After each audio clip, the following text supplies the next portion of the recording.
जय हिंद। देखिए, हम लोग समझते हैं कि भारत पनडुब्बियों के टेक्नोलॉजी के मामले में इतना कैसे पिछड़ गया कि हमें चाइना की बराबरी करने में आगे 50 साल लग जाएंगे।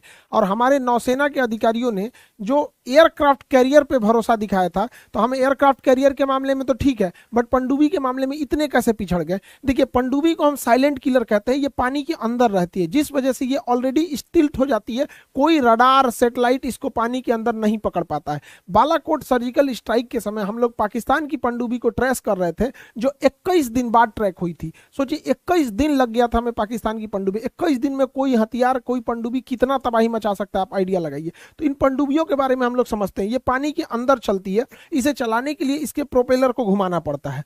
अब इन प्रोपेलर को घुमाने के लिए सिंपल सा है, इसके अंदर एक ठो इंजन सेट करते हैं, इंजन इसको नचा देगा।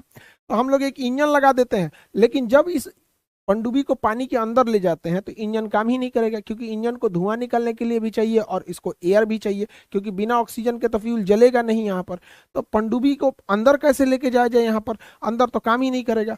तो फिर सोचा गया कि चलिए हम एक डीजल इंजन लगाते हैं, क्योंकि पेट्रोल इंजन में तो उतना पावर होता नहीं है, डीजल इंजन में ज्यादा पावर होता है। तो एक डीजल इंजन लगाते हैं, पनडुब्बी को आधा ऊपर रखते हैं और यहाँ ले आके यहाँ से ऊपर ऑक्सीजन ले लेंगे, धुआं छोड़ देंगे यहाँ पे, पनडुब्बी चालू हो जाएगी, काम करना लग जाएगा, इंजन तो काम ही कर देगा।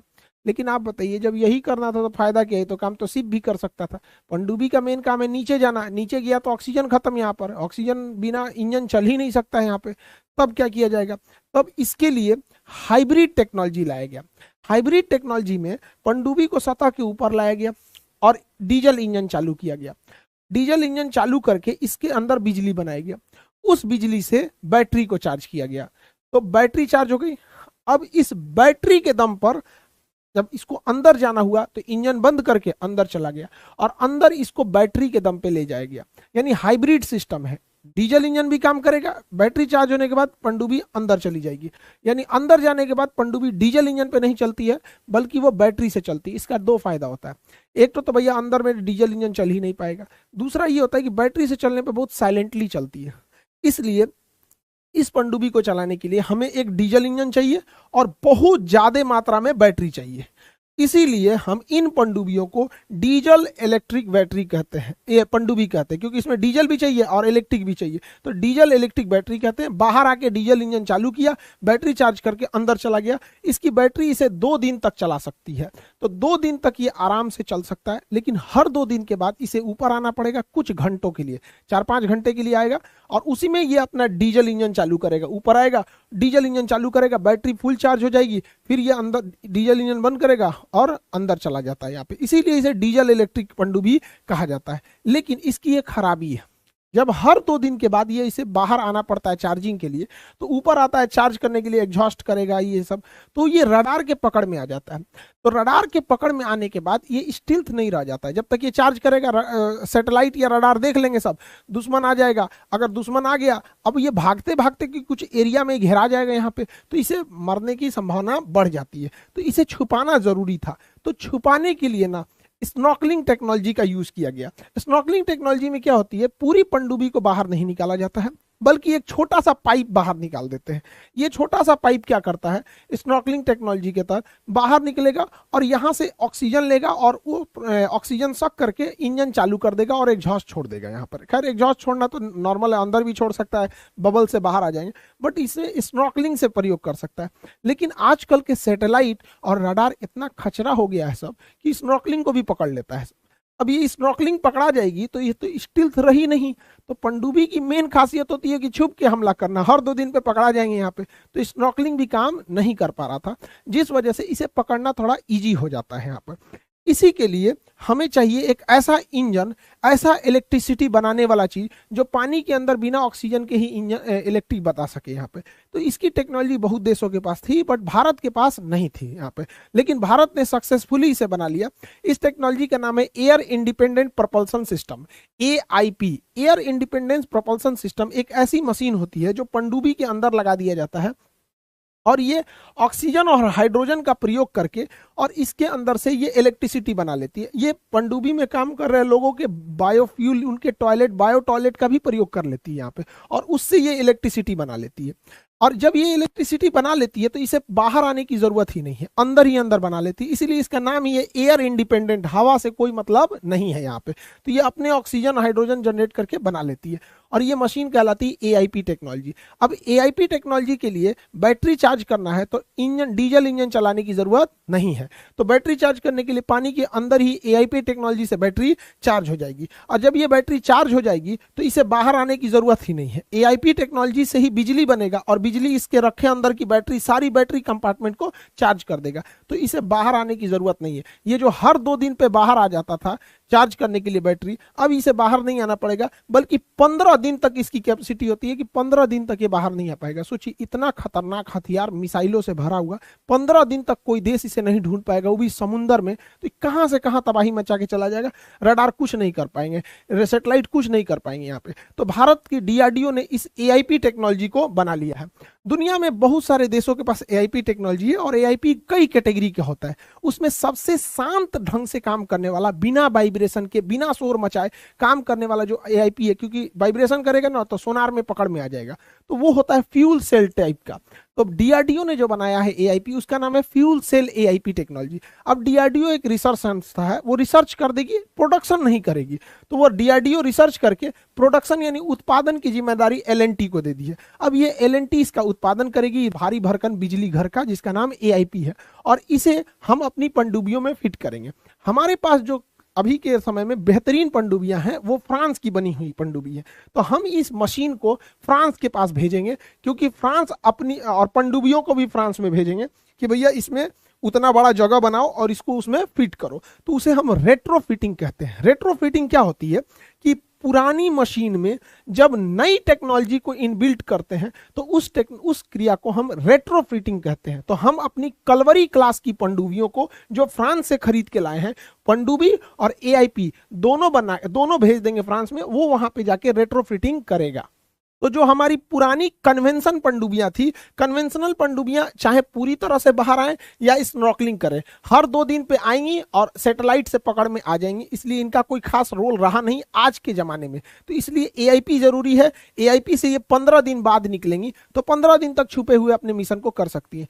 एआईपी का भी बाप है न्यूक्लियर सबमरीन। न्यूक्लियर सबमरीन 3 महीना तक निकलबे नहीं करती है, हकीकत में तो इसको 10 साल तक भी नहीं निकलना है तो कोई दिक्कत नहीं, बट इसका भोजन खत्म हो जाता है, क्योंकि सप्लाई आखिर रहेगा ना 3 महीने की, इसके गोदाम में 3 महीने तक का ही खाना भरा होता है, मेडिकल किट, या 3 महीने, तो ये 3 महीने तक रह सकती है, बट ये 10 साल भी रह सकती है, बट ये 3 महीने पे आती क्यों है, तो भैया इसको खाना पीना भरने के लिए डॉक करना पड़ता है। अगर खाना पीना की सप्लाई अगर बीच रास्ते में कर दिए, देखिए बीच रास्ते में करिए या डॉक पे आके कीजिए, निकलना तो बाहर पड़ेगा ही पड़ेगा, 3 महीने बाद ही ये डिटेक्ट होगी। बट सोचिए 3 महीने तक गायब रहिएगा आप पूरी समुद्र के अंदर, कहां से कहां चला जाएगा, दुनिया का चक्कर लगा के चलाएगा। तो सबसे बेहतरीन हो जाती है वो होती है न्यूक्लियर सबमरीन। तो कन्वेंशनल हर 2 दिन पे निकलेगी, एआईपी टेक्नोलॉजी वाली 15 दिन पे निकलेगी, और ये 3 महीने से भी ज्यादा रह सकती है भोजन के वजह से। अब ये जो सबमरीन होती है न्यूक्लियर सबमरीन, ये भी 2 टाइप की होती है। न्यूक्लियर सबमरीन में कुछ सबमरीन अटैक सबमरीन होती हैं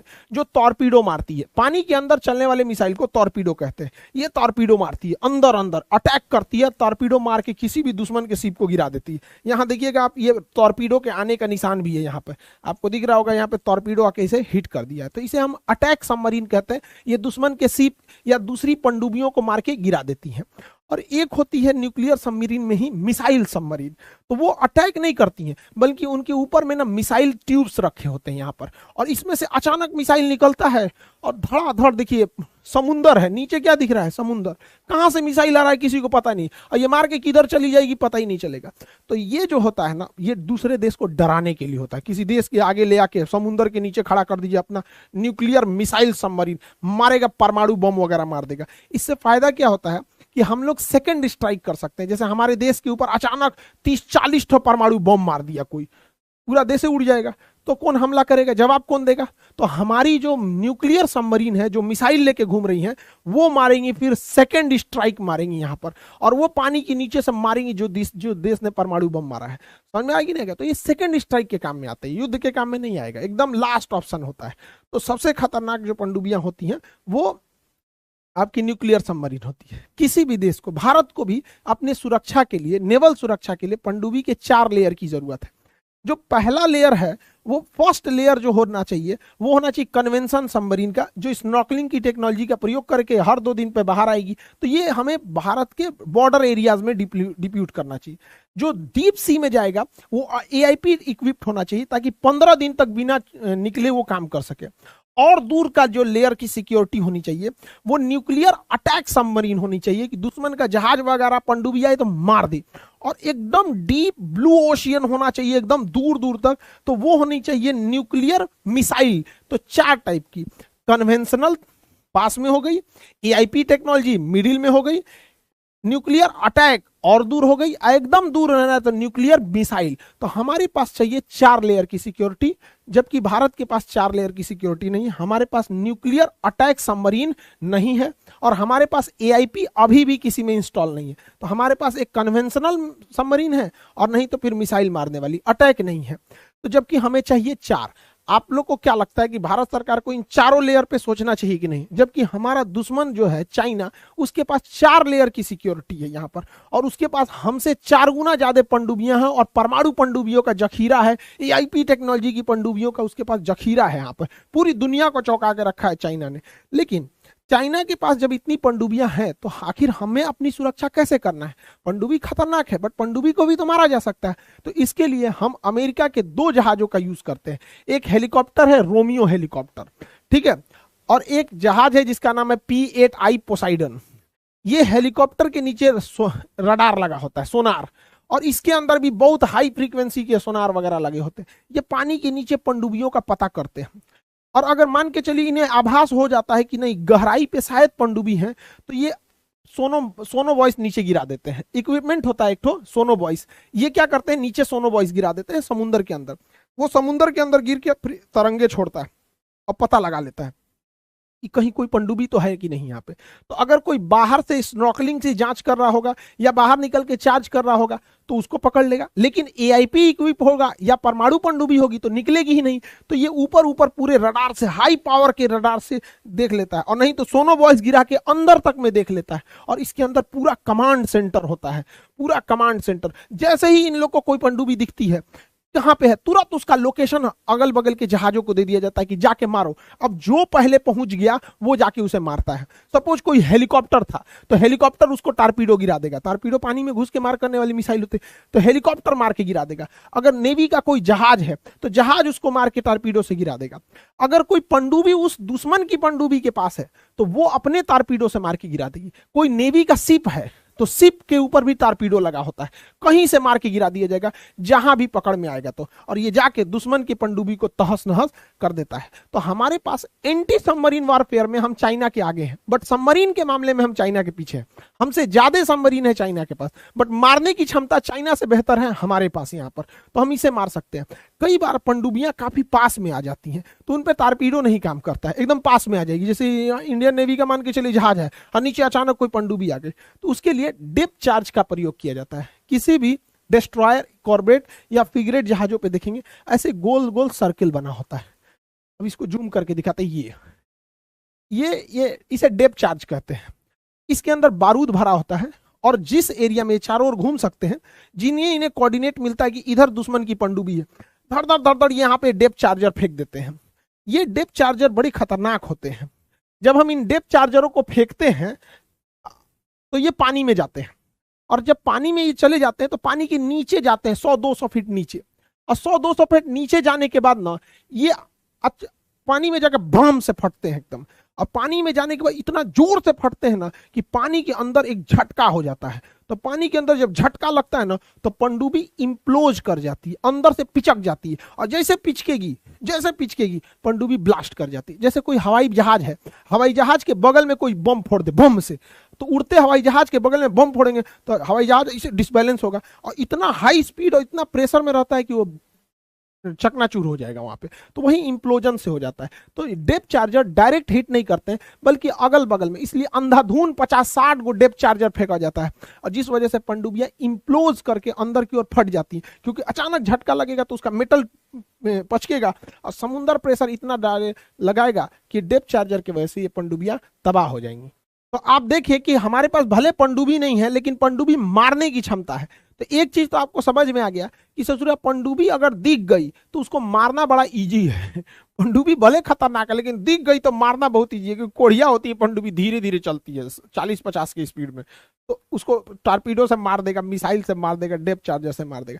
इसलिए जरूरी है कि पनडुब्बियों को लोकेशन ही न पता चले। इसलिए जब पनडुब्बी गहराई में होती है तो इसका लोकेशन नहीं पता चलता है, लेकिन जब ये अपने मेंटेनेंस के लिए या फिर रसद खाने की सप्लाई के लिए या हथियार की रीफिलिंग के लिए वापस आती है अपने बेस पे तो ट्रैक हो जाती है ऊपर सैटेलाइट से। इसलिए इसके लिए अंडरग्राउंड बेस बनाना बहुत जरूरी होता है। तो पनडुब्बी अंदर अंदर आएगी, इसमें घुस जाएगी, पता ही नहीं चलेगा, ये पहाड़ों के अंदर रहेगा। तो भारत एक प्रोजेक्ट वर्षा चला रहा है। प्रोजेक्ट वर्षा के तहत हम विशाखापट्टनम के पास रामबिली नामक एक जगह में हम अंडरग्राउंड सबमरीन बेस बना रहे हैं, जिससे कि पनडुब्बी अंदर आके फिर हथियार लोड करके चली जाएगी, पता ही नहीं चलेगा आया या नहीं आया। नहीं तो फिर अगर मान के चलिए भारत के पास पनडुब्बी है कोई, अगर बेस में गई तो दुश्मन को पता चल जाएगा ना कि अभी तो बेस में गई है, हमला कर सकते हैं यहाँ पे। तो ये रामबिली में इसे बनाया जा रहा है। हमसे पहले चाइना इसे बना के रख चुका है। चाइना का जो है यहाँ पे हैनान एक प्रांत है, चाइना का हैनान द्वीप चाइनी नौसेना का एकदम गढ़ है। यहाँ पे बहुत ज्यादा हैविली मिलिटराइज्ड ये द्वीप है हैनान द्वीप। इस हैनान द्वीप के पास चाइनीज पनडुब्बियों का जखीरा है और वहां पे यूलिन नेवल बेस है। आप ध्यान से देखिए, आपको इमेज में दिख रहा होगा कि पानी के अंदर एक पनडुब्बी दिख रही होगी और ये पनडुब्बी इस यूलिन नेवल बेस के अंदर जा रही है। और यहाँ अंदर जाने के बाद यहाँ पर इसके अंदर मेंटेनेंस, रिफिटिंग, हथियार लोडिंग, खाना पीना जो भरना है भर सकते हैं यहाँ पर। तो ये यहाँ पे यूलिन नेवल बेस में है यहाँ पे। तो भारत भी इस प्रोजेक्ट पे अच्छा खासा काम कर रहा है यहाँ पर। अब नेवी में आप अक्सर एक शब्द यूज सुनते होंगे, किसी शिप को बोलता है कॉर्बेट है, किसी को फ्रिगेट कहता है, किसी को डिस्ट्रॉयर होता है, तो कोई लैंडिंग शिप होते हैं, कोई पेट्रोल वेसल होता है, कोई कैरियर होता है, कोई एम्फीबियस होते हैं, सब ये अक्सर आप लोग सुने होंगे यहाँ पे।